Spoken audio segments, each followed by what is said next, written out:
Abang nak cakap sikit dari hati seorang ayah kepada semua ayah kat luar sana. Kita ni tak minta dihargai, tapi kadang-kadang kita cuma nak anak-anak tahu kita cuba sedaya upaya.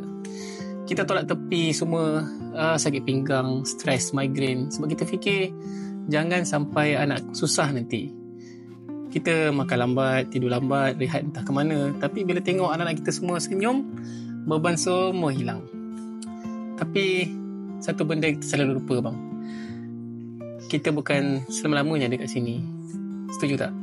Nabi SAW pernah bersabda, kullukum ra'in wa kullukum mas'ulun an ra'iyatih. Setiap kamu adalah pemimpin dan kamu akan dipertanggungjawabkan atas apa yang kamu pimpin. Hadis riwayat Bukhari dan Muslim.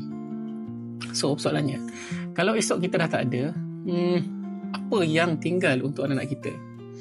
Abang pun tengah buat planning, tengah berusaha. Bukan sebab takut mati, tapi sebab risau anak-anak kita tinggal tanpa hala tuju. Jadi, abang boleh kongsi sikit ilmu, sikit pengalaman, supaya kita sama-sama boleh jadi bapa yang bukan sekadar cari rezeki, tapi tinggalkan legasi yang barakah. By the way, selamat Hari Bapa kepada semua. Abang akan share konten-konten seperti ini lagi, insyaAllah. Dari ayah kepada ayah.